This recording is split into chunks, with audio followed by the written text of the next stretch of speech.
Comment fait-on pour s'assurer que notre famille est heureuse? Il me semble juste le dire, c'est lourd de sens. C'est comme on prend ça en charge sur nos épaules, mais la réalité, c'est qu'on fait tout ça. On a envie que nos enfants aient ce qu'il y a de mieux. On a envie que notre conjoint soit heureux. On a envie d'être heureux. On a envie que toute notre famille, ce soit la joie, l'harmonie, puis que ce soit le fun. Parce que quand on est dans une famille où on se sent épanoui, ça l'offre aux enfants de pouvoir s'épanouir aussi, ça l'offre aux enfants de pouvoir évoluer là-dedans, puis parce que c'est plus léger, on se sent bien, on n'est pas pris dans le conflit.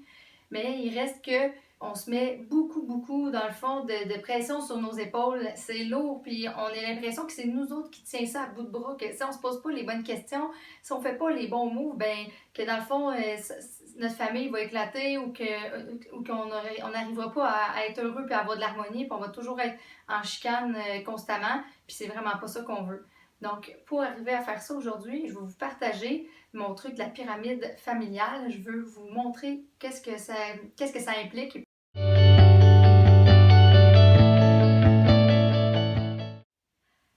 Juste avant de vous partager ma pyramide familiale, je vous invite à me suivre sur ma chaîne YouTube en cliquant juste ici ou encore à télécharger le super quiz de la super maman que je vous offre gratuitement juste ici.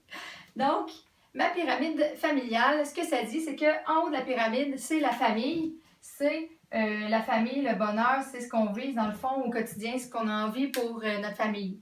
Ce qui sous-tend ça, la base de la famille, c'est le couple. Un couple heureux, complice, épanoui. Parce que avant d'avoir des enfants, il y avait le couple. Si le couple n'est pas là, il n'y en a pas de famille.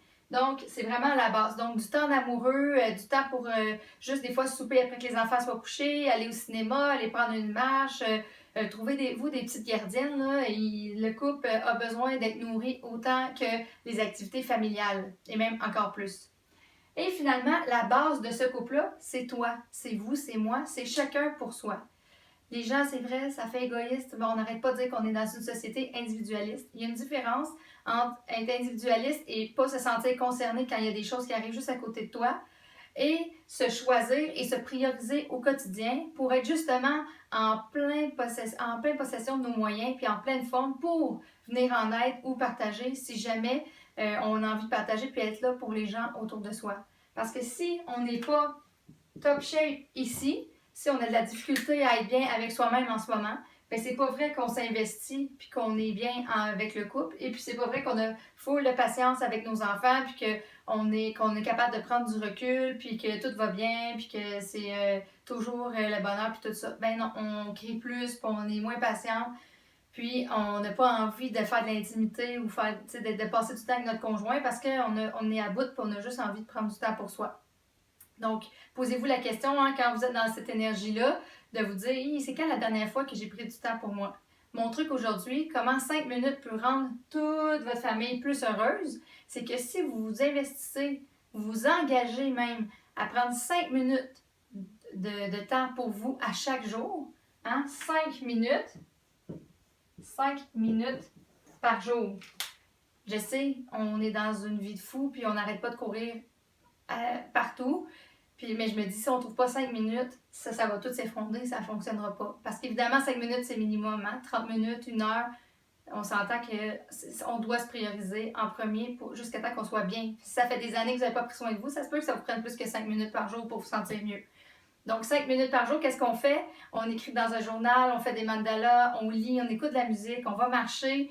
Moi, j'aime ça m'asseoir sur le bord de ma piscine puis écouter le blou de ma piscine, mais ça, c'est moi. Donc, vous trouvez ce qui vous fait du bien. Si vous vous rappelez plus ce qui vous fait du bien, parce qu'après avoir eu des enfants, des fois, ça arrive qu'on s'en rappelle plus, prenez-vous une feuille, faites une liste de tout ce qui fait du bien. Parce que quand vous allez avoir un petit dent puis tout ça, mais vous ne serez pas en énergie de réfléchir à ça. Vous allez juste sortir la liste, faire comme « Ah, c'est ça que je devrais faire aujourd'hui. Fuck off le reste, puis je m'en pose pas. » Je niaise là, mais c'est ça pareil, tu sais. Puis d'essayer de le mettre plus tôt dans la journée. Souvent, on se garde de 9 à 10, de 9 à 11 le soir pour écouter notre série télé préférée ou d'autres choses qu'on aime. Mais on est déjà brûlé. Donc, si on est capable de prendre 30 minutes sur notre pause de dîner, une pause au travail, de prendre 1 heure le matin, si on est à la maison avec les enfants, de trouver une petite gardienne qui vient juste checker les enfants 1 heure pendant que nous, on va prendre une marche, on va magasiner, peu importe, mais de le prendre avant. Parce que si on le prend le matin, Mais quand arrive le temps du souper, de la routine, des devoirs, des leçons, du dodo, ben on est plus patient, puis ça fonctionne vraiment mieux. Donc j'espère que vous allez trouver vraiment à vous mettre 5 minutes, hein, à vous engager avec vous-même, de prendre 5 minutes à vous consacrer par jour minimum. C'est un minimum. Et puis, si vous avez trouvé de la valeur dans cette vidéo-là, ben, je vous invite à partager avec des femmes, des mamans autour de vous, hein, qui peut-être ont d'abord dans le toupette, comme on dit, puis n'arrivent pas à leur fin, à trouver leur souffle, ben, de recommencer à la base, de pouvoir prendre du temps pour eux, pour elles. Ça va peut-être les aider à être capables d'être mieux, dans le fond, au quotidien avec leur conjoint et leur famille. Sur ce, je vous souhaite une excellente journée et à une prochaine vidéo.